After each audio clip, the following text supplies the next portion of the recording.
यहाँ भी ना रहे।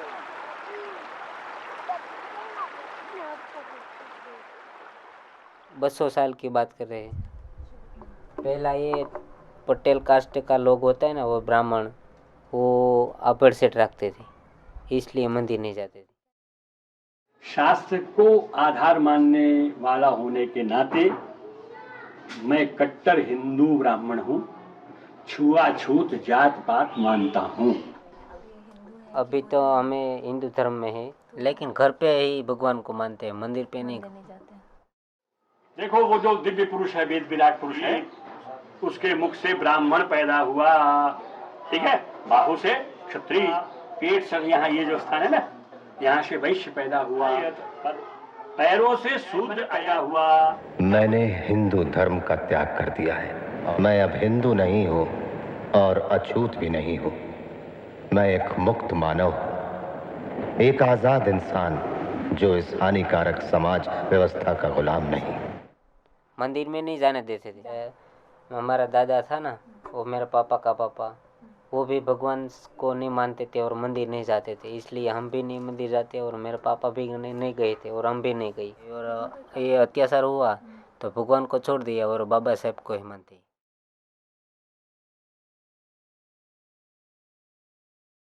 ये बाबा साहब ने हमारे लिए जो कायदा कानून लिखा हुआ है, और ये वो हमारा दलित समाज इसके लोग हैं, वो उसके भगवान मानते हैं बाबा साहब को, इसलिए भगवान मानते हैं और इसलिए मानते हैं बाबा साहब को और बुद्ध भगवान को।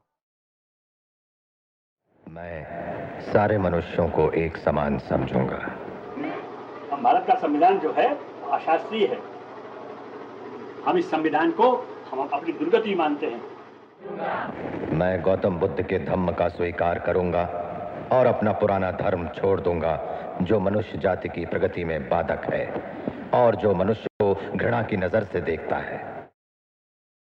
और बुद्ध भगवान का ऐसा धर्म है, उसमें सब समान लोग के सब लोगों को समान मानते हैं, और उसमें ऐसी कोई कास्ट के नीचे उच्च जाति का कोई भेदभाव नहीं है बौद्ध धर्म में, इसलिए बाबा साहब ने बौद्ध धर्म अपनाया था। भारत संविधान हम नहीं सुनते, हम भारत संविधान को संविधान नहीं मानते। जो हमारी वेद माता है वही सृष्टि का विधान वही बताती है, ठीक है। तो शास्त्र जो शास्त्र की दृष्टि से जो देखा जाएगा वही ठीक होगा और कोई ठीक नहीं होगा।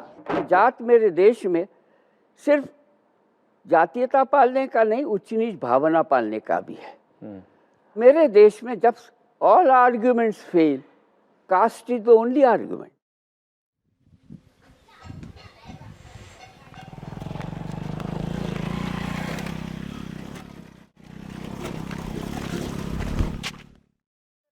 તમે શું કહેતા હતા ગૌ માંસ ખાવાની પરમિટ છે તમને? કોઈ પણ એક બોલે ધંધાનો પરમિશન છે. ધંધાની પરમિશન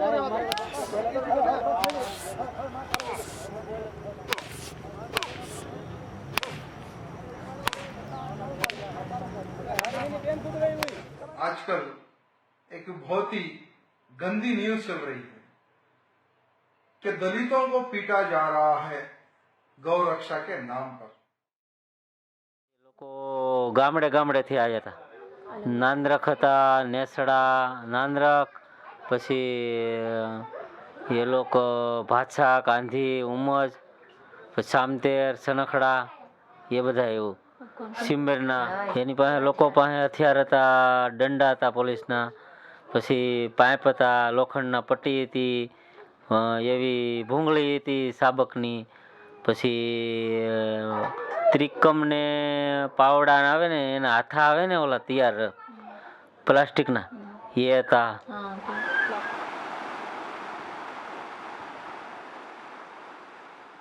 તો અમારા બાજુનું ગામ છે ને બેડિયા ગામ, ત્યાં 11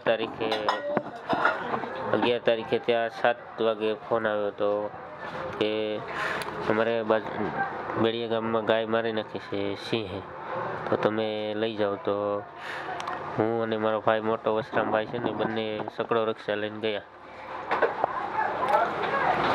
પછી મારા બાપુજી પાછળ બાઇક ગાડી લઈને આવ્યા, પછી ગાય ભરી અને અહીંયા અમારા ગામની સીમ છે ને ભળીઓ, ત્યાં નાખી અને પાછો બીજે ગામથી ફોન આવ્યો, બેલ મરી ગયો હતો.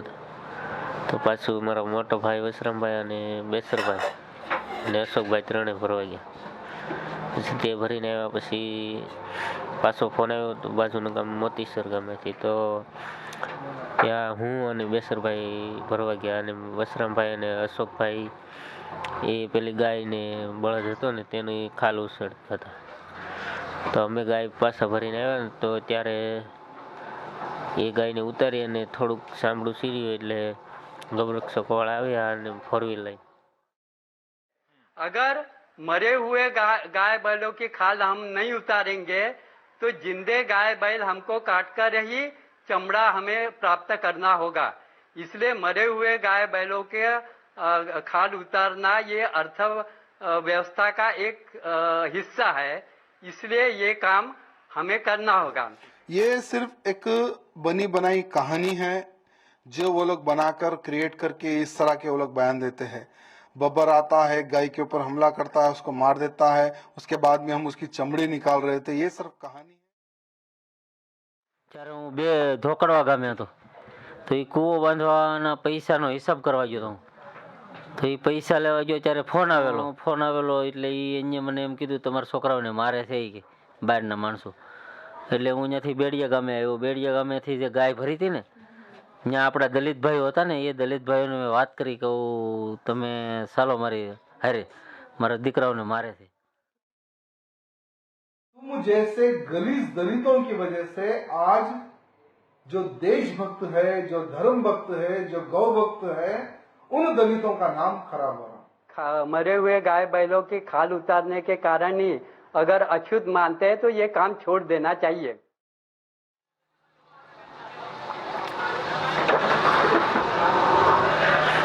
પછી એમને પૂછ્યું કે તમે શું કરો છો? તો અમે એને કીધું કે અમે મરેલી ગાય અને બેલનું સાંભળું ઉતારી છે. તો એ લોકો માન્યા નહીં. मैं ये पूछना चाहूंगा कि उनको क्या जरूरत थी कि गाय को मारकर उसका चमड़ा निकालने की क्या उनको जरूरत थी? जो ये काम कर रहा है हाँ उसको समाज सता रहा है, ये सच बात है. लेकिन गाय बैलों की खाल निकालने का काम किसी को करना ही होगा. कि ये काम आप लोगों का नहीं है, वो उन्हीं लोगों ने करना चाहिए. अब ये मानसिकता ही हमारी बदल नहीं रही है. ये इसमें का एक सवाल है बड़ी. લોકો 30 થી 40-50 જણા હતા ને હું બસાવવા ગયો તો કે મારા દીકરાઓને મારોમાં. તો એ લોકો મારતા હતા કે જીવતી ગાયું તમે કાપો છો. મેં કીધું અમે તો કે એવી જીવતી ગાયોનો અમારા ધર્મ નથી કાપવાનો. તો એ લોકો મારતા હતા. मैं उन दलितों को ये कहना चाहूंगा, क्या गौ हत्या करना जरूरी है? गौ मांस खाना जरूरी है? ये काम दलित वर्गों ने छोड़ देना चाहिए. जो दलितों का काम है वो सवर्ण लोगों ने करना चाहिए. મારીને પછી અમારા શર્ટ ઉતારી નાખ્યા. તો મારા પપ્પા કહે કે ના, કે અમે પૂર્વજન્મથી પહેલેથી અમારા બાપ દાદા ધંધો કરતા આવે છે. તો એ કાંઈ માન્યા નહીં. પછી મારા પપ્પાને માથામાં લાકડી મારી દીધી. તો લોહી વ્યા જતા મારા મમ્મી આવ્યા પછી બચાવવા. તો મારા મમ્મીને પણ એક લાકડી હાથમાં મારી દીધી અને કાંઈ ધ્યાન દીધું નહીં. પછી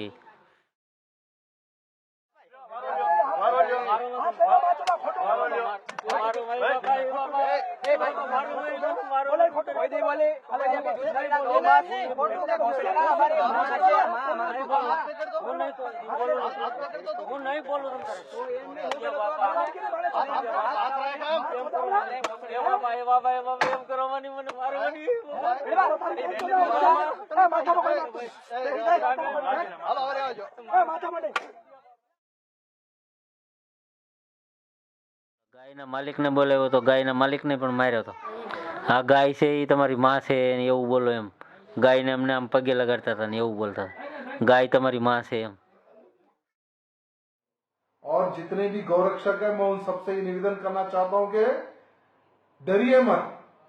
धर्म कार्य, देश कार्य, गौ कार्य में इस तरह की थोड़ी थोड़ी कठिनाई आती ही रहती है. हमें हर कठिनाइयों को पार करते हुए हमारी गौ माता को राष्ट्र माता का दर्जा ना दिला दे तब तक हमें खामोश बैठना नहीं है. हमें इसी तरह से गौ रक्षा के प्रति कार्य करना है. तभी हम हमारी माँ यानी हमारी गौ माता की हम रक्षा कर सकेंगे।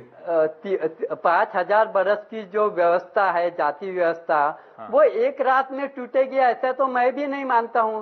कुछ दिन ये सहन करना पड़ेगा, लेकिन एक न एक दिन ये जाति व्यवस्था टूटने वाली है। બહુ મારા મમ્મી રાડો પાડવા માંડ્યા ને, સિલાવવા માંડ્યા, એટલે અમને ચારેય જણાને ફોર વ્હીલમાં નાખી અને ઉના તરફ લઈ જતા હતા.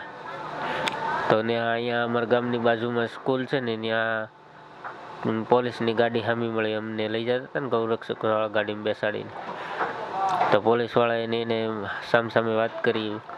પછી એમને કે પોલીસવાળા કે આને લઈ જાઓ ઉનાને, અમે સ્થળ ઉપર જાય.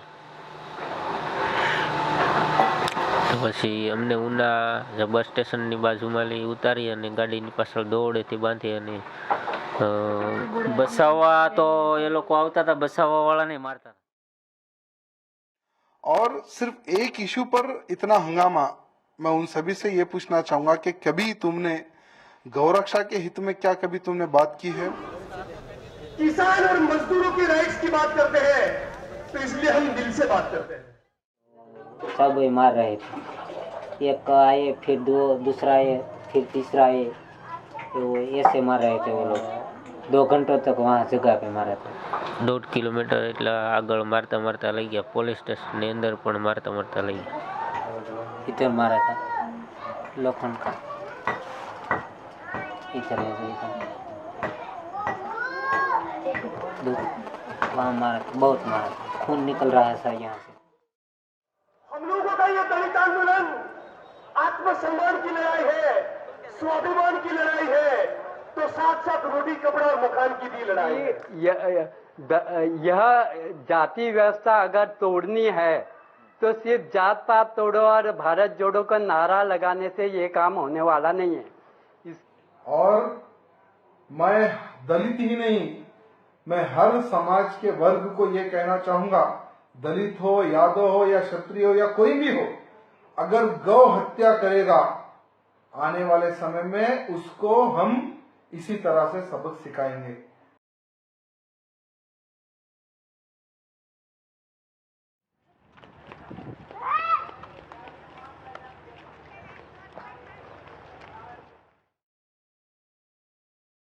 आगे चाहते हैं कि मुझे पढ़ना है और मुझे टीचर बनना है.